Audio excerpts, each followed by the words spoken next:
I'm Randy Swissley, and I'm on the board of directors for the League of Women Voters of Nevada County. And this is my colleague, Lisa Macrina, who's also on the board. And Lisa, we get the opportunity today to tell people about the League. So would you mind explaining why the League even exists or how it came into existence? So the League of Women Voters was formed in 1920 in Chicago, just 6 months before the 19th Amendment was ratified, giving women the right to vote.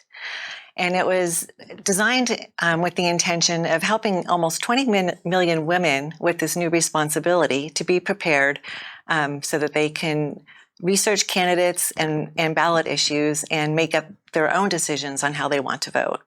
Which is great. It's a great foundation for an organization at this point, and I can certainly understand their attitude of just wanting to learn about the legislation behind all the measures and about what each of the candidates stands for, because sometimes that stuff is so complicated. It is. And you've got so many other things going on in your life. Right. And I could also imagine being in a situation where I wouldn't want anyone, once I had, there were some people that died to get the right to vote. They couldn't vote, but they died on behalf of allowing other women to get to vote.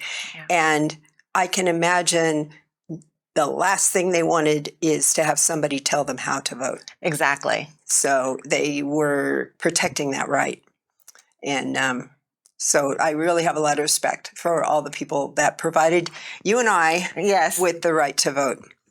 There were plenty of men involved in that as well. In fact, it's called the League of Women Voters. So can you explain the gender thing?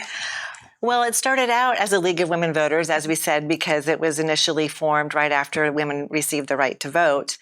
But over time, obviously, that kind of became a regular thing for everybody. And so even though we have that name, League of Women Voters, we're open to everybody, no matter your gender, no matter your political affiliation. We're a nonpartisan organization, and we welcome everybody. That's a great point. And in fact, it's getting more and more unique to find any information that's political that helps you understand an issue without having someone's opinion pushed on you. Exactly. And I would like you, if you don't mind, to explain what happened at the recent candidate forum with the Republican candidate that came up to you just randomly after the forum. So we recently hosted a forum, and again, there were participants representing a variety of political parties. And after the forum, I was out at our table, and one of the candidates approached me and thanked me for the invitation to participate, with the comment of, because I know that the League is Democratic leaning, and so I really appreciate the invitation because this was a Republican candidate. And so, I thanked this person for participating as well. And I said, it's really interesting that you said that, because that might be kind of a reputation that might be out there about the League of Women Voters.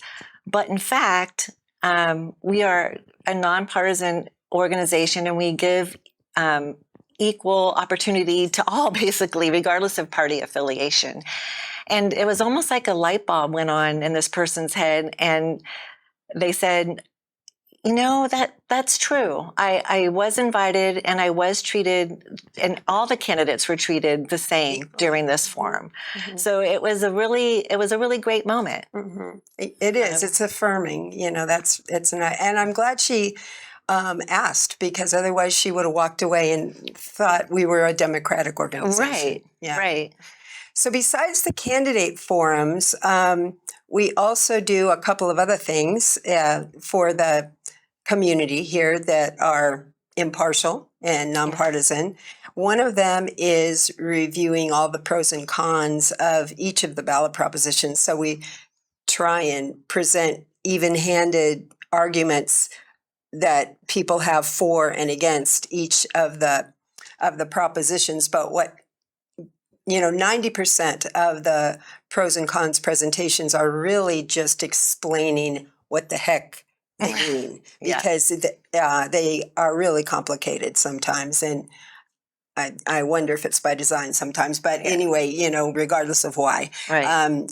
they're hard to understand, and so that's why I really appreciate the league, is because that's my favorite thing to do, is to make the pros and cons presentations, and I have such a rich membership behind me, because I can pull from anybody in California, any member of the League of Women Voters in California. We're on like a email group, and if I don't understand something that I've read about one of the propositions, or if I get asked a question that I don't know the answer to, all I have to do is send it out in that email group, and every single time I've done that, I've gotten an answer back. So, we have Wow. lawyers in the league, we have doctors in the league, and all kinds of people that have a very strong background, and then also people that have been there for decades, have been with the league for decades. So that's really nice. And then there's a third area around registration. Can you explain what we do there for the community? So we participate in different tabling events, whether it's at a community event such as Earth Day or something like that, or in front of one of our local businesses, and also on campuses. I've tabled at the Nevada County campus of Sierra College.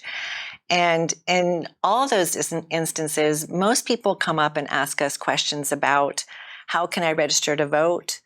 Or, I think I'm registered, but I'm not sure. How do I check to see what my status is?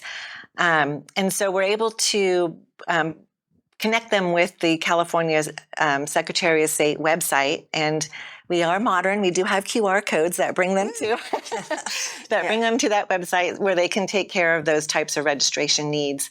We also get a lot of questions from the community about just random things. Like, someone asked me one time, I have a family member who just completed their prison term and from committing a felony. Are they allowed to vote? Mm-hmm. Or I moved, but I'm still in Nevada County, but I'm at a different address. Do I need to update my registration? So just a variety of questions of that nature.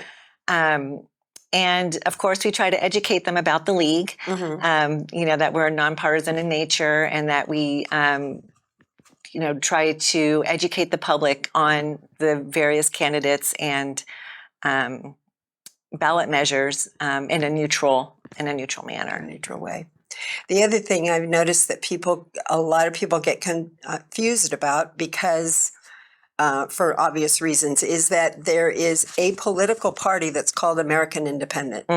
And people mark that, not realizing that they're joining a political party called American Independent. They think that they're registering as what California calls no party preference, which means you're not affiliated with a party. So that's something that sometimes in those venues we point out to people as well. Exactly. And, it really is. I just want to kind of say one other little thing about the candidate forums. Mm-hmm. We get a lot of participation from all the different candidates, because whenever we have one, everybody who's running in a race, regardless of their party affiliation, is invited to participate. Mm-hmm. And we get 100%, close to 100% participation almost all the time, because the candidates know that these forums are going to be conducted in a fair and neutral manner. Mm-hmm. The questions that are asked are valid for all the candidates who participate, and they're all given equal time to provide their answers and their opening and closing remarks. So it really kind of speaks to the trust that the candidates have in the mm-hmm. League of Women Voters to be able to host a candidate forum where they all treated equally. They feel safe. They're not going to be attacked. Exactly. And the questions all come from anybody in the community that wants to submit them, and then we just kind of take out the duplicates and things like that. Right. So it's relevant for everybody. It's relevant for the people that listen, and it's relevant for the people who attend. Exactly. So Can you explain how we're funded to do what we do, and like how much of our funding comes from different sources? So, about 90%. So let's back up a second. So we're an all volunteer organization. We don't have any paid positions, but we do have expenses. So, running our website costs money. When you see us out at a tabling event and we have flyers and stickers and all kinds of information, we have to pay for that. Fees for renting a venue for a candidate forum. So we do actually have out-of-pocket expenses.